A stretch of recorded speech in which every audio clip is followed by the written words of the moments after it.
Hi guys, thanks very much for checking out another episode of Kettlebell Sport Talk.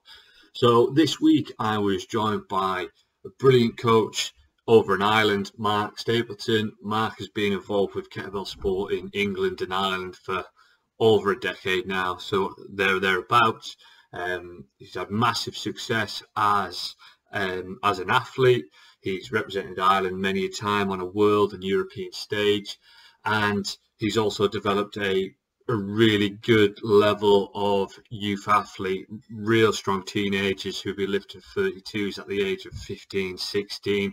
So in this episode, we really dug into Mark's ethos and his structure of when it comes to training teenagers. Some of it was fantastic and kind of like, wow, that's really rigid and really structured. It's really interesting to get into that, especially with the way ourselves are developing our club at 2 and over and stuff as well. So it's really good to dig into that.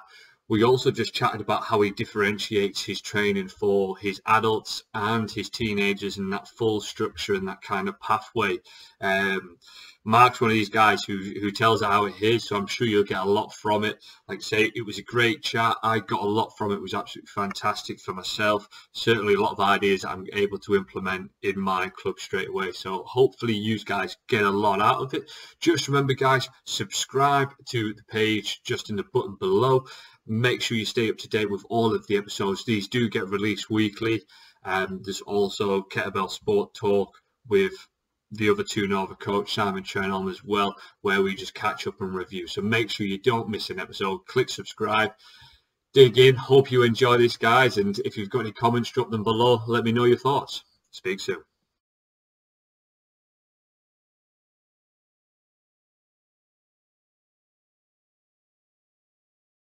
Cool.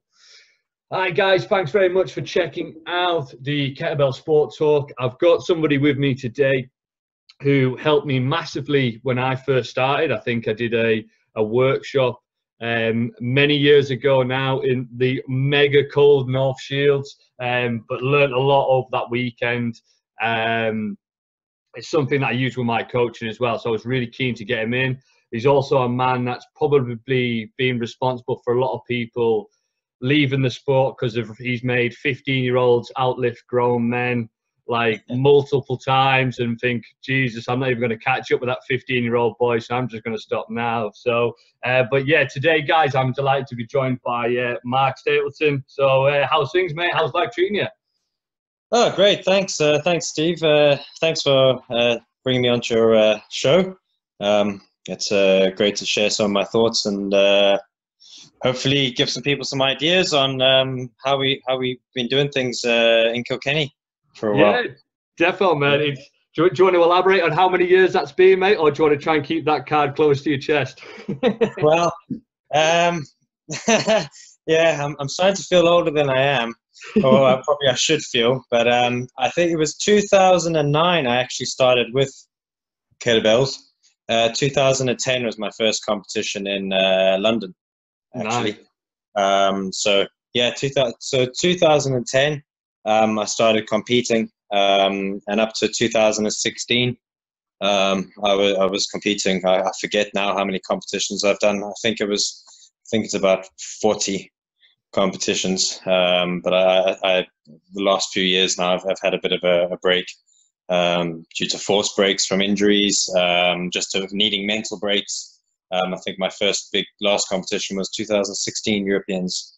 So been off for a while. Nice, mate, nice. And what was it that sort of, because I know you've got a massive martial arts background and stuff, was that kind of what sort of attracted you to kettlebell sport in terms of that, yeah, this is kind of like a sadistic form of martial arts in terms of it hurts every single session and stuff like that. Yeah. What was it that kind of got you involved with it? Well, to be honest, actually, I'd seen it in a martial arts magazine, and it was advertised as a quick and easy way to get a workout.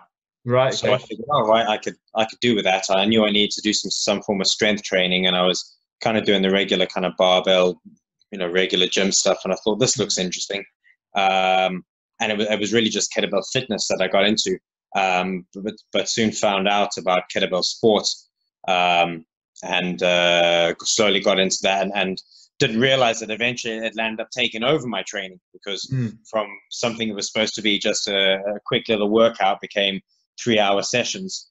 So for a while then, I landed up doing less and less martial arts, and now it's reversed. Now I'm back to, like wrestling and grappling training and stuff like that, and just a little bit of kettlebells. But for a number of years, that it just became my sole focus, when it was supposed to be just a sideline thing. Yeah.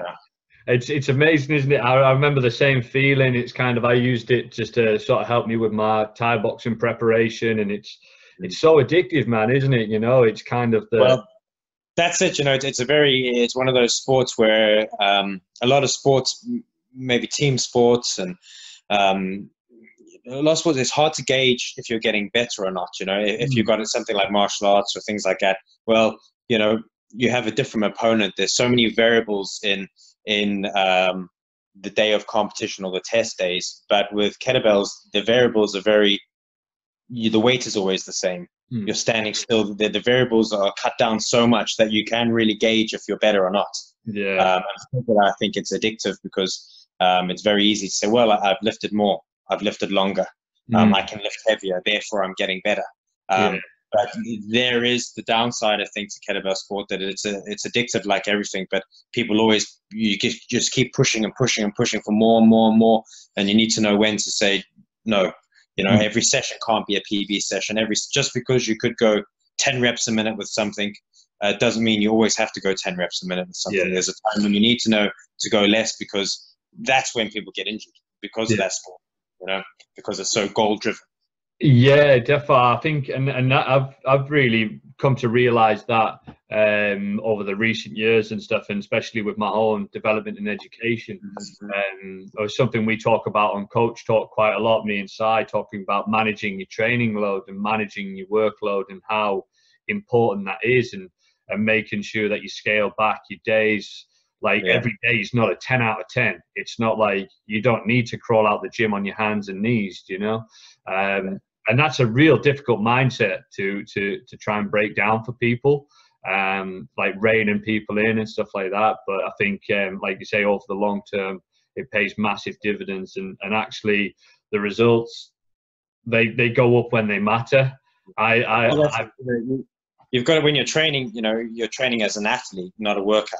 If your goal is to just simply get fit or whatever, okay, there's numerous ways to train. When you're training for an athlete with a set goal, with presumably then a competition date, your program has to be structured as such where you peak at that competition.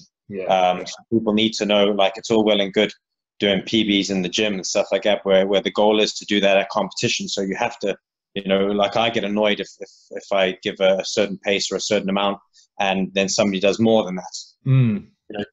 That's not okay. That's a good lift. Congratulations, but that's not the goal, to do it in the gym. The goal in the gym is to do it in competition. This is an easy session, and people need to understand. When a lot of people involved in kettlebell sport might not come from athletic backgrounds or competitive backgrounds, so they don't understand that idea of, if you're training as an athlete, it's different to just training to get a workout and a sweat. So obviously, we've spoken many times over the years, and I've been lucky enough to see a lot of your athletes in competition and stuff as well. And we've chatted about our training processes, and I think a few times we've had like the same coaches and stuff, so we've been exposed to that.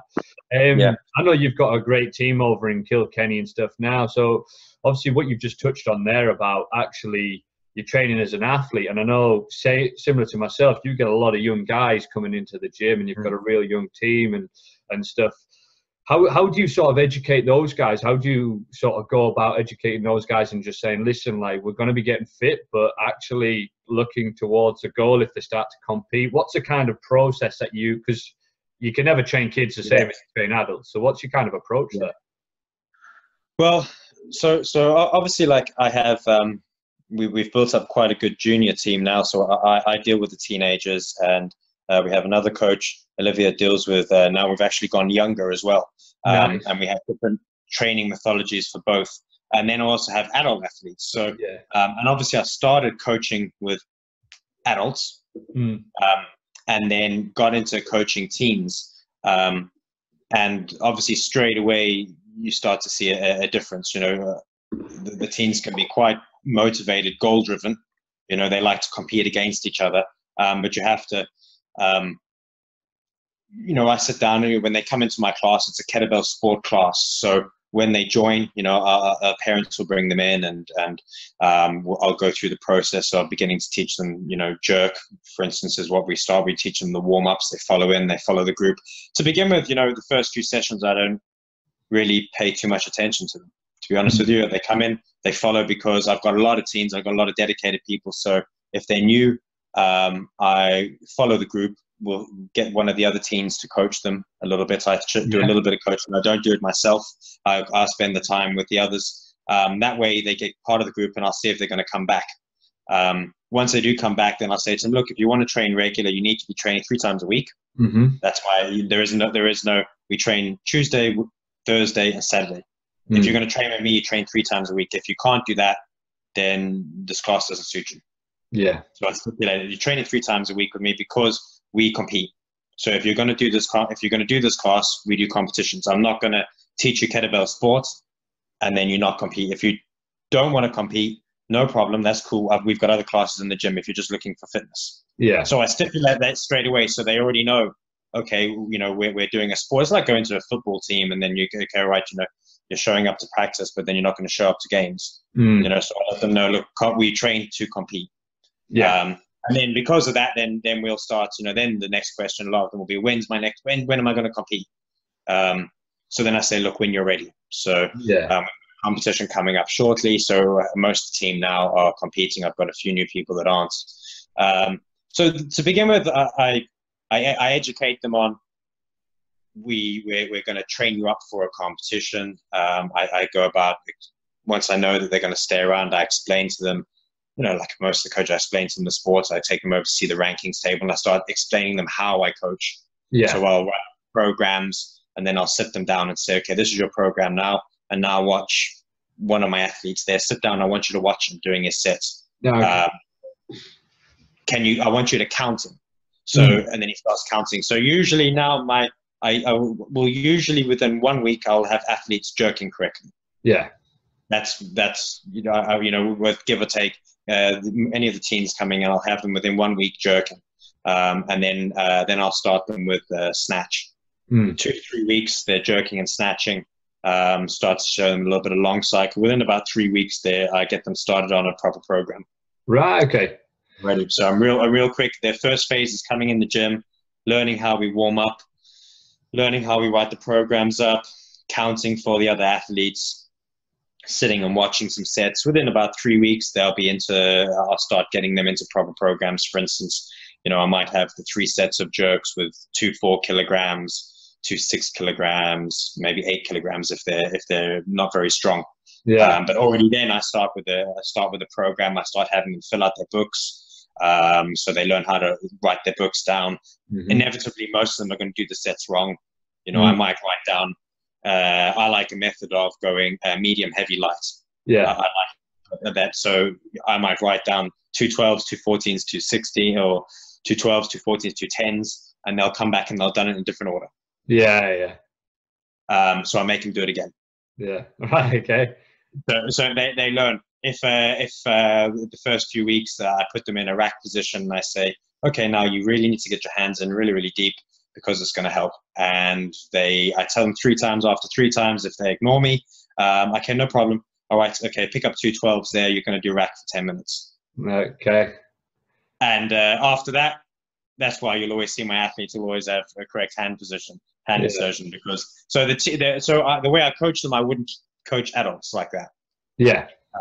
But with the teens, so we have a bit of fun in the class, but it's fairly strict. If I tell them something after 3 times, if it's not done right, then we'll give them something to because we learn it from our mistakes better. Yeah. Okay. I let them. I'm not kind of a coach where I would bring them in and I'm so meticulous on them getting it 100% that I don't get the workout in. I think that you need to learn from the pain a little bit. So I'll let them do a 5-minute set with the technique a little bit off. Yeah. and then feel, and then afterwards, oh, my forearms are dead. Okay, I have to show you why, because I can explain the fine details, but they won't get it right. Okay, you're wobbly in your head over the time, or I pick up the weights, you're doing overhead fixation. Yeah.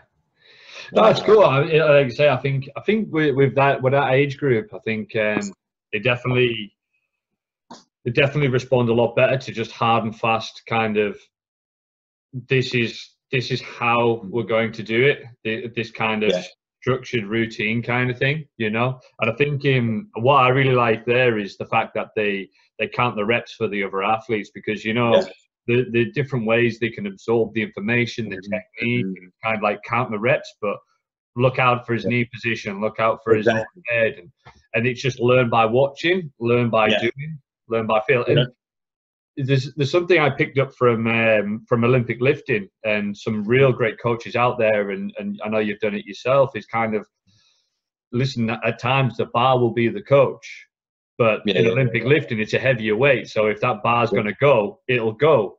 With kettlebells, it's a lighter load, so sometimes you need the kettlebells to be the coach, but to do that, you just need to get them to do a little bit more time and a little bit more reps. So the kettlebells become the coach, which is really cool, And it's. I'd agree with that, because I think I wouldn't agree with the line. I've seen some coaches where, like, the person does a few reps. No, put it down. No, go again. No, stop, put it down here. And you don't even let the person get the set. Yeah. Like, there's so many methods and techniques within kettlebell sport. For me, if I see a coach and all the athletes are using the same technique, then to me, that's a bad coach. Because you should be coaching your athletes to lift the best way they can. At the end of the day, the sport's about completing 10 minutes, if we're doing traditional lifts. Completing 10 minutes and get as many reps within that 10 minutes. So if you have an idea, we all have an idea of what the perfect technique is. But if you stop them, no, it has to be like this, it has to be like that. You're not letting them, let them find their own way. You give them principles. Look, for snatch, the arm needs to be straight. The key points are of, okay, the swing, and then they've got to find their own way. I've seen where you see some athletes, and straight away you see them, you can tell they're the coaches, and they're all doing exactly the same technique. And sometimes it's no better for them the result. Like, well, that's not, people are becoming fixated on style, and not the ultimate goal is results. So, like, I have, if I take some of my junior athletes, two of them, they're both, one's a Martial Sports, Josh, Martial Sports International class in biathlon and long cycle, and then David, who is a Martial Sports and long cycle, both different body shapes vastly, big weight between them. And both have very completely different techniques, because you can't teach the two exactly the same technique. And now I'm training females who are doing double long cycle, and sometimes the body shape of a female, a 15-year-old female and a 15-year-old male, is slightly different. So we need to find and adapt the techniques. To it. So that's it, and I think that's been found, that people start to feel it if you give them the principles and let them do longer sets. Let them do the sets. Don't keep stopping them and try to get them. Oh no, it has to be like this. Let them do it. They'll figure it out eventually, as long as they're in the club. And if they, I see now why I've had such success with the juniors, because the most important thing for me is we train together. As a group, you train together. I'm always there. That's really important, that I'm always there with them. I never let them train and I don't show up and give the workouts. I'm there with them. But I guide the session and make sure their rest periods aren't that long, but they train together. Now I see them coaching each other. They'll count each other. They'll tell each other off. Watch fixation. When new people come in, they'll be doing it. I'm watching my newer athletes. When I have new people join, I have some of the athletes that haven't been around the longest, the medium, say, level athletes. I have them coach the new athletes. Because they learn very quick, as we know. You learn from coaching. Massive, huge. One of the other days, I asked one of the ladies, "Can you take him through some swings?" She knows how to snatch, very good number on snatch. But then when she was starting to teach her and he couldn't get the swinging action, she was like, and she couldn't break it down. And then so afterwards, and then I took her aside and said, "This is how you break it down." and then the team just basically strengthens itself. It's just, you just sit back and guide them, and they make themselves stronger all the time. And that's what I did initially. Is I just got a few lads up, and I brought them up to CMS level, 28 kgs in biathlon. And then we had new people join, and they just kept getting stronger and stronger. And the next group that joined hit 32s quicker. Yeah. And you could keep going that way. Just take a few, get them good, and then they'll coach the rest. Yeah. We've noticed massive differences with that, because what we do is we split the sessions down. So we've got a younger group, and they'll be and then there's group 1 and group 2. Group 2 are generally kind of 12 years plus. And they're just doing their sets. Their sets are on the whiteboard. And then we've got young Adam.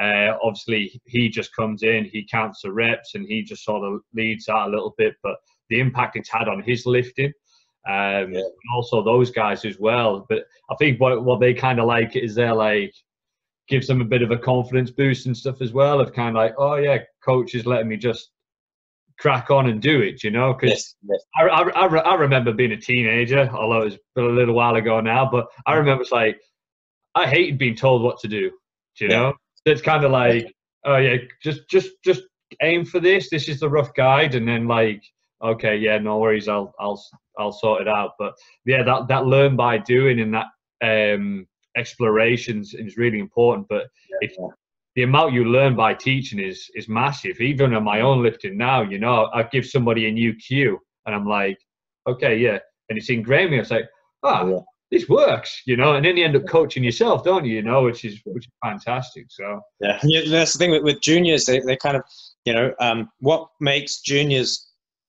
I think, when we look at most of the training protocols that I've studied from different Russian coaches, I would say 99% of them are based on training juniors. The training methods. If you look at any of the research that I've read and had translated from Russian to English, it's all based on statistics and methods that youths have been training up to international level. So the training methods that I use with the juniors would be direct out of Russia.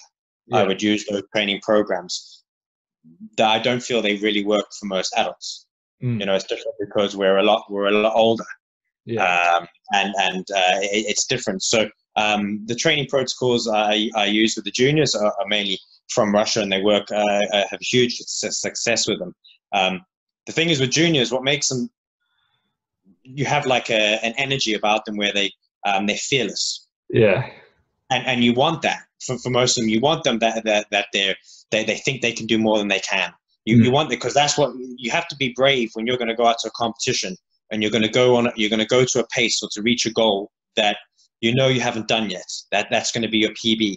You have to. We all know it. That's lifted. You got it. Oh, and you start second just to say you hit to 3 minutes, and you think, oh shit, I'm not going to last if I keep this pace. So they need to be brave, but you need to know how to draw them in and work with them. And like my sessions are strict, and I have very strict rep range to go in. But it's because I need to control them, because I don't want them to get injured. But I also need to be able to keep that fearlessness about them, So like when they start warming up, and if a lot of my juniors, they've seen other juniors lift 32s, so they'll warm up and they'll be, I want to lift 32s. And if I think they're able for it, I'll say, yeah, do it, pick it up, go.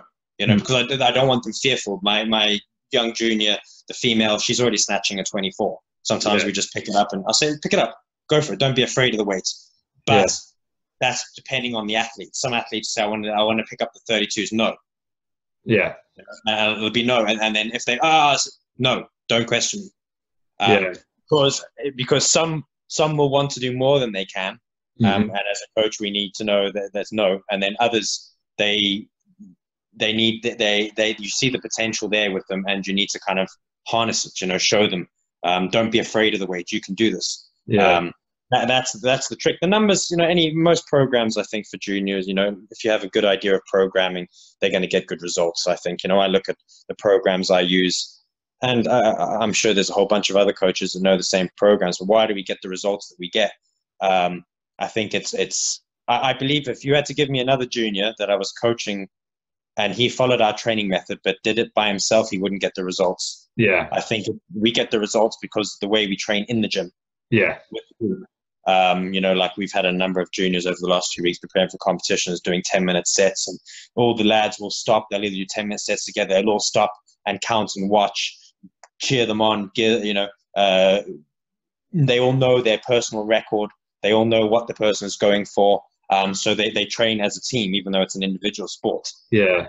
I think so. And to me, that's I feel the secret of the success I've had with juniors is not so much the programming, but it's how you coach and how you interact with juniors. Well, I completely agree. I think, and I think the atmosphere that you create in the gym is completely contagious and infectious, and the kind of humans are social animals, like we're kind of designed to be around people, and I think if you can harness a strong team ethic, it kind of gets the kids excited to want to turn up and train no matter what type of day they've had, Exactly. They've got to enjoy the gym, it's got to be a place where it's fun, but you train hard, and yourself, sometimes you're going to come to training and you're like, I really don't want to do this. Yeah. But if they know you're coming into a place where the coach is going to be there. The coach is a bit of fun. I can speak to the coach. Yeah. I'm going to tell them look, they say they're tired, and I say, I don't care. You're not tired, do it. Because I can tell they're not. And then sometimes say, look, let's chill out today, do something else. Yeah. But once they get to know you and they know, look, and once coach doesn't fail you, once you like, hey, I keep following this coach's program, and you know what? I keep winning from him, or I keep doing PBs, they start trusting. Yeah. Once you build that trust with them, that that you're as invested in them as they are in them, Yeah. Then you've got a winner. Yeah, definitely. No, that's absolutely, that's like a great. It just sounds awesome. Makes me want to come to your gym and train myself, man. I'm going to get on the next plane. So, obviously, on that, then, how would you say you differ to the adults? Then, how would you say what's the biggest change from the adults? Okay. Well, when juniors come in, for instance, I get them to do the warm up.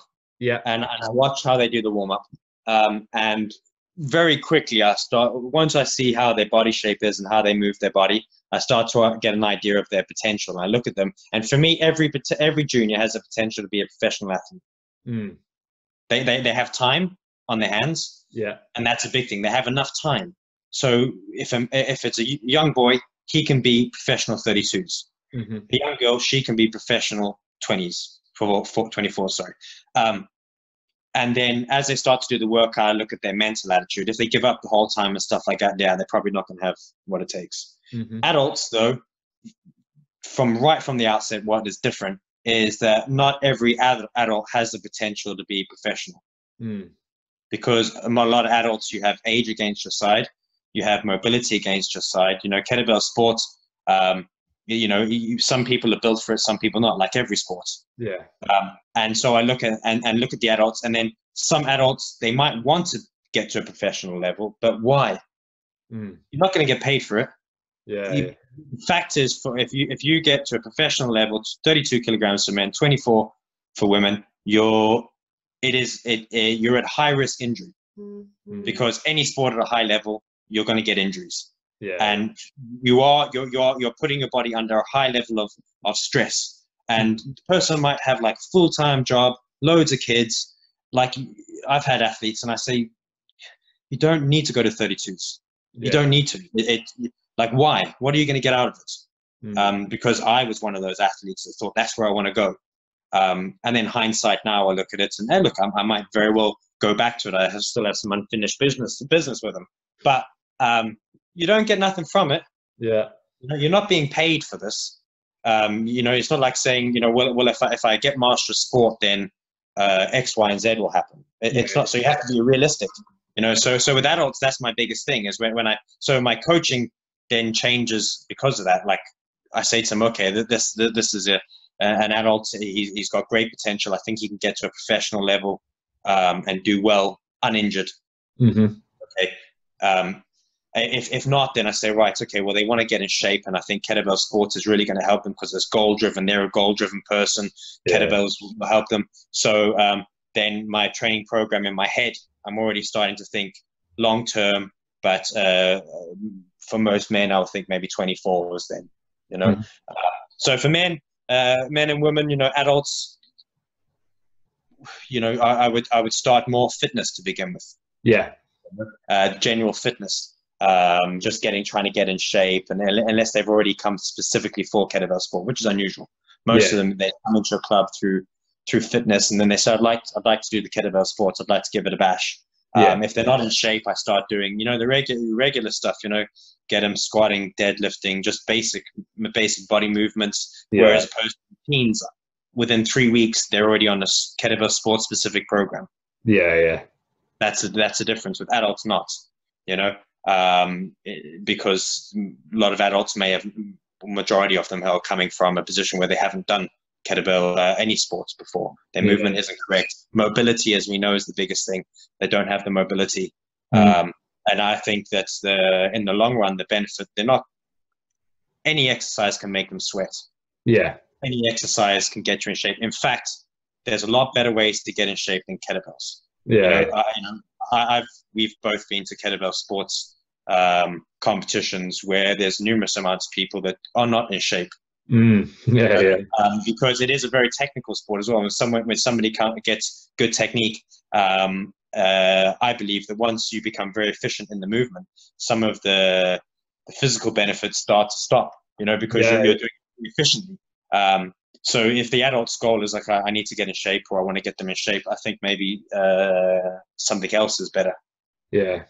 So that's It's interesting, man. So there's so many different schools of thoughts on it and stuff, and the way I, like you say, approach my guys is kind of just let them build up. And the biggest driver for our club is kind of the family exercise type thing, because there's not many sports out there where you can train alongside your kids, you know. No.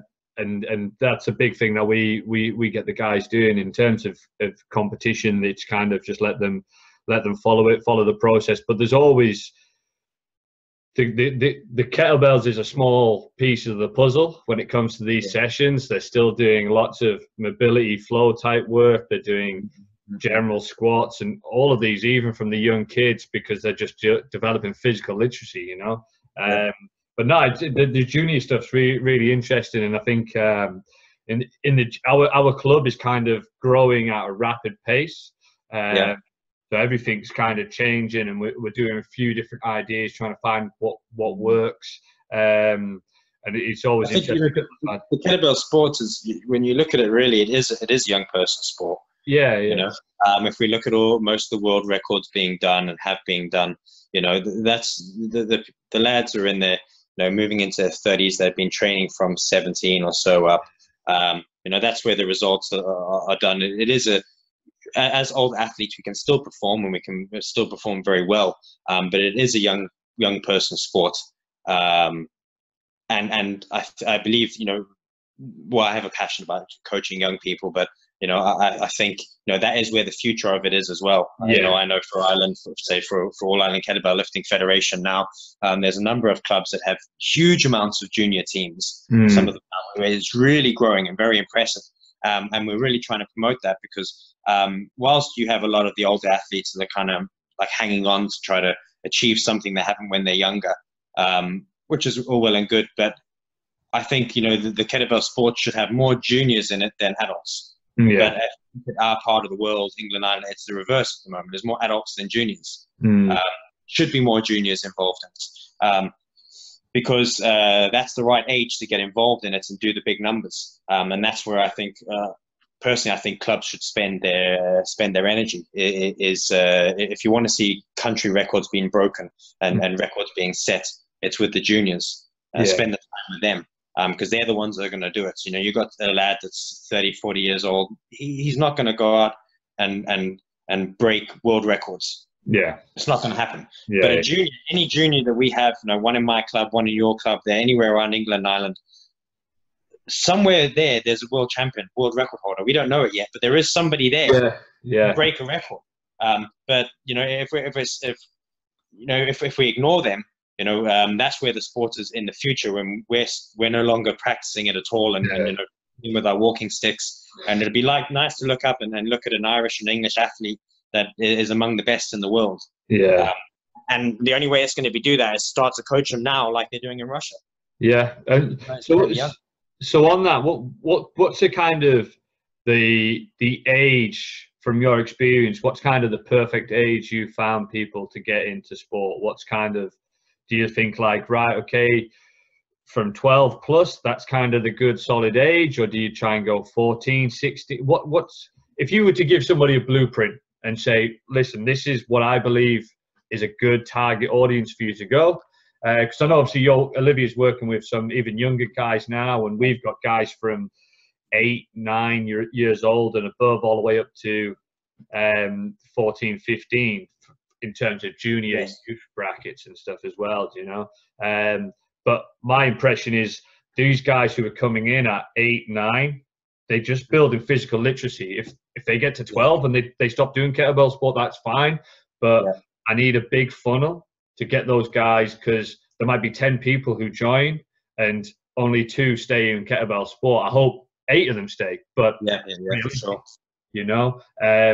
But I think if they've got a bit of physical literacy at an early age, and what I find in England and just in my area is kids don't know how to squat, they don't know how to lunge, they don't know how to do a press up or anything like that. So if I can get them in at a young age and teach them just basic physical literacy, run, jump and throw, when they start progressing into kettlebell sport specific programs and stuff, then they'll just go, right, okay, now we're ready to rock and roll, Yeah, you're right. Like if we for instance, we have in our club, say on the Tuesday and Thursday, the younger group only train for an hour, and they train just twice a week, as opposed to the teens train an hour and a half session Tuesday and Thursday, and 2 hours on the Saturday. The young group, we throw in like some kettlebell lifts, like we have some swings, some cleans, but we have a lot of like agility games, mobility, to keep it fun. They do know about the sport, and the thing is, they're seeing the teenagers train. And like, for instance, the last session, one of the lads was finishing off his 10-minute set, and the young kids, he's doing 10 minutes. So they're starting to learn a bit of the sport about it, but we don't push it, because it has to be fun for them. And competition is it's a hard one, because I can see some of the very young kids. I think that we could possibly get them into competition, and they would thrive at it. And the earlier they can get into competition, the better, in the sense of experience. We all know your first time going out into a competition is nerve-wracking. Now, if you've got a 10-year-old, and by the time he hits 20, he's got 10 years experience, which is in most fields, we know the 10-year mark is when someone's been doing something 10 years is when they really excel. So if we say, we get him doing competitions at 10, and by the time he's 20, he's got the potential to be obviously a world champion, but you've also got the potential to burn him out.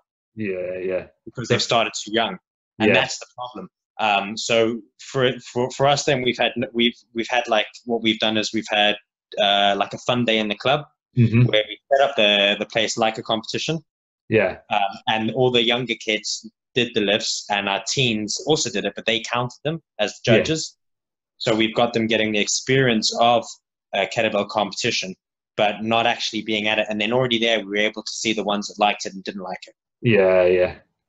So we'd be very cagey about pushing them into competition just yet. The teens, for me, I think is the fantastic age, to go along, when they're 14, 15, it's perfect to go into competition. The downside is that it would be great if they had more competition experience already. Because then actually at that age, it's great when in local competitions, they do very well.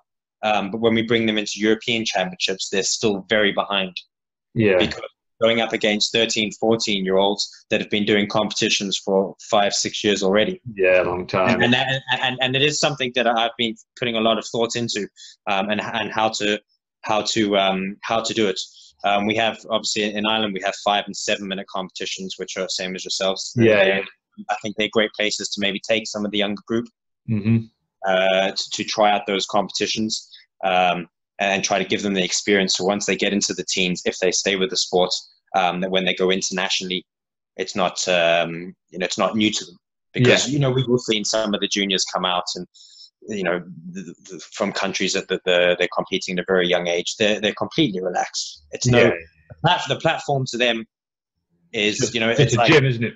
It's just it's the same thing, and they've got rid of that. They've got rid of those nerves. They've done the mistakes. They've been there. They've done it at a young age, and that's the only way you're going to hit the full potential.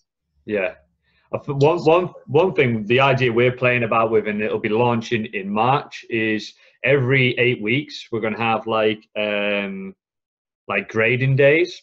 There's a couple of reasons for that. Is one, to give them exposure to sets and people watching and counting their reps, but also in terms of as a coach and gym management, when we've got like 20 people in the gym, it's quite easy. The kids will want to try and jump up the weights. So it's a way of setting the rules and just sort of saying, listen, you can't move up until you've done this. It's like when you go to a swimming club.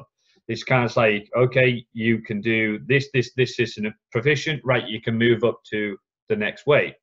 And then we've got different structures set up, which again we'll be launching. And they'll be doing the kiddies, so under 10s, they'll be doing kind of like 3 and 5 minute type sets, like Duracell bunny sprint finishes and relays and bits of fun. And then the other guys will have, again, because when you get some teenagers who want to try and push, it's kind of like, listen, like, earn the right to progress, And it's like the guy who comes into the gym, he's never squatted. I was watching the Olympics and I want to do Olympic weightlifting. Like squat first, mate. Like, you've got to earn the right, and that's the system that we're going to be approaching. But it's also going to be good because, again, for the kids who haven't got much confidence, it gives them a platform to be able to express themselves in a relaxed environment. And it's an experience that they can then take away and cherish and say, oh, this kettlebell sport stuff's really cool. Because it's a really good idea, because, as you say, it is important that you have a progressive, you progress through the weights correctly. I know that from, when I started kettlebell sport, I just started my own program out, and God, in those days, you Googled kettlebell sport and there was almost nothing. YouTube, everything was in Russian. The first, training thing I'd seen, it was actually, believe it or not, it was actually Anton Anasenko. I didn't even know who he was at that stage, but it was in Russian. And I was like, what? They're lifting 232s. What? That's not humanly possible. All right, I'm going to do that. But there was no, and then I just started training up, and I went from my first competition on 220s in London in March. I can't remember. I got like 84 jerks. I would say not one of them was actually a rep now. I'd say I pressed 84. I was wearing martial arts shoes. I didn't, no belt. 84 reps, and I think it was 120 snatch. I did not bad for like literally just brute forced it. Almost killed. And then I went from there. I just started straight away on 24s. Went to Slovenia with Gregor, my first proper coach in kettlebell sports, and within a very short period of time learning the basics, I got up to 70 jerks on 24s. And then I think the end of that year I was on 28s. Already competing. Now I went for CMS in biathlon, but I was already at that stage. It was already my first year, and I had already torn a tendon or ligament in my shoulder. Right. And I went out. And now that's actually coming back to haunt me still now. Because there was nobody telling me how to progress through, and you need to do a lot more volume on this weight. I was just like, no. And then already then, that was October. I think then a month later I was in Berlin on 32s. I was like, I should have stayed on 24s and needed massive more volume on it, because of the volume-based sport. And that's where juniors, I've had juniors, right? They're on 24s. Okay, they can jerk the 32s a few times, in a warm up, and then they might manage a slow 5-minute set on 28s. Okay, when am I on 32s?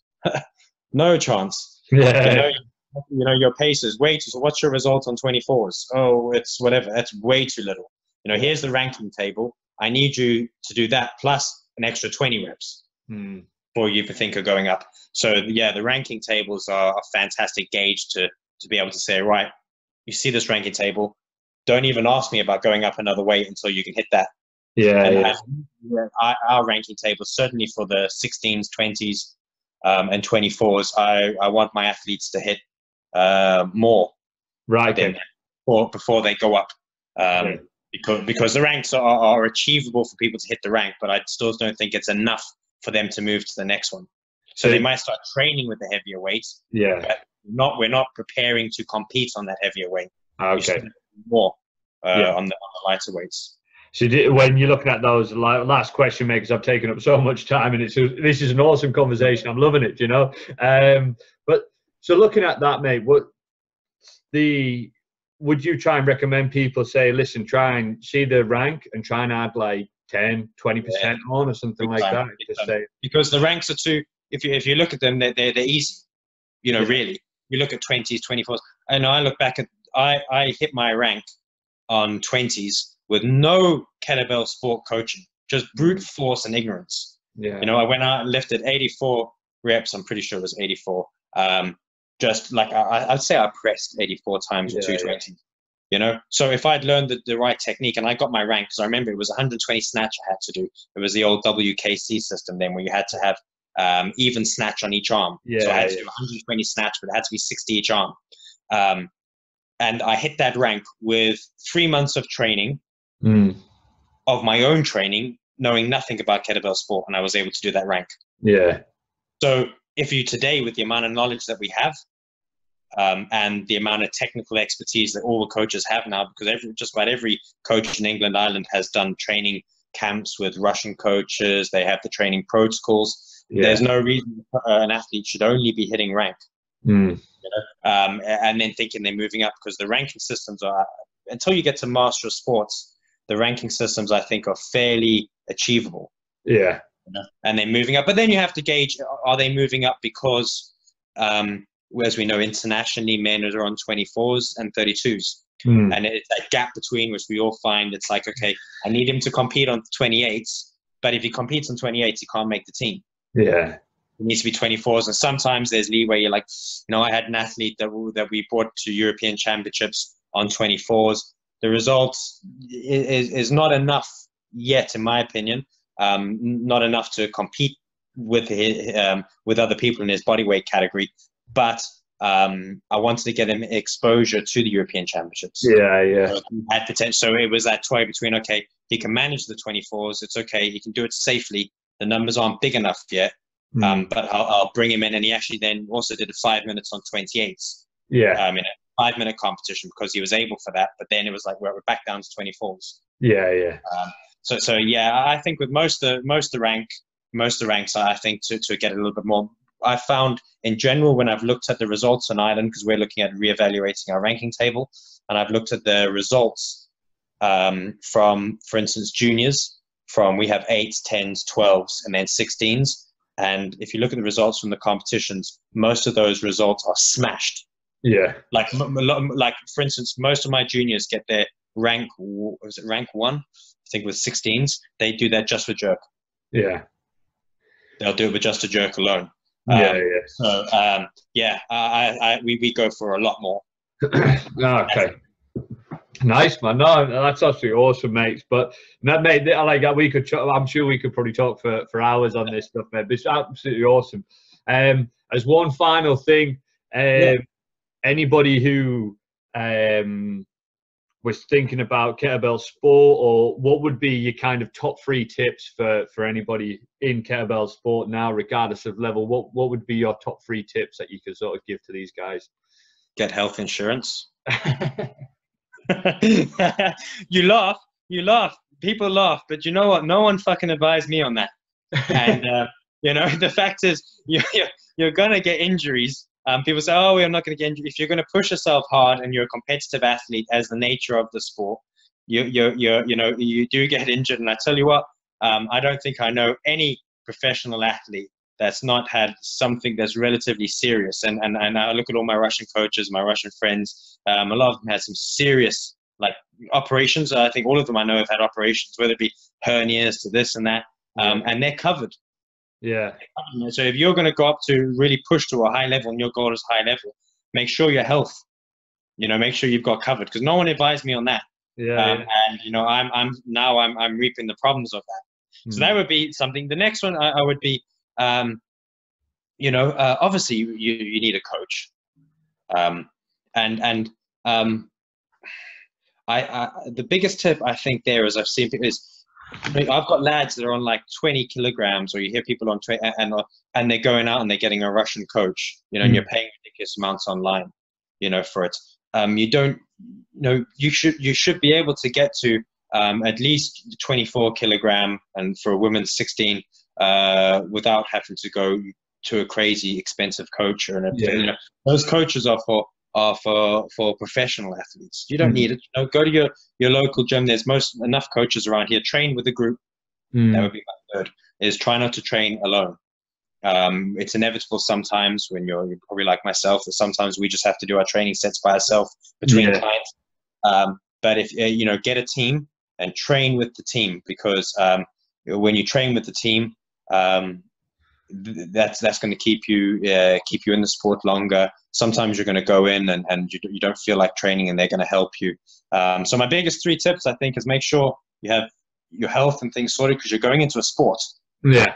You will get little injuries and things like that. So make sure you're sorted there. Make sure you get a coach. Because your coach then will covers all the other things like a tip out. They'll make sure you have realistic goals, a realistic training program, they're making sure that you're recovering and your nutrition, everything. You've got a good coach who's going to do all those things for you. And train with the team. I know a lot of people, they have to go online and do online coaching and stuff like that. But, if you do still try to, get with a group, get online coaching, get a buddy. Yeah. And train with someone. Don't just be training by yourself in a shed all the time with no one else around, because you won't last. Because I've been around the sports since it started in Ireland and started in England, so I've seen a lot of people start and a lot of people stop. Yeah. And I think that's one of the biggest people that stay with it and stick with it are usually people that have good teams around them. If you're alone and stuff like that, sure, like everyone, you're gonna think, oh, fuck this. Yeah.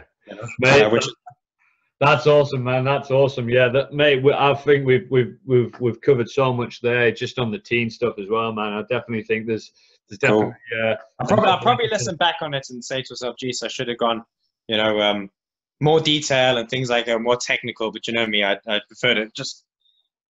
Mate, it's all about It's all about just kettlebell sport talk, mate. It's just a chat. Exactly. If anybody takes anything from it, it's like, don't get bogged down sometimes with too much technical stuff. Everyone, people are getting so like, this and I know I love the apps and I love all this and I love my pulse and my heart rate and all this.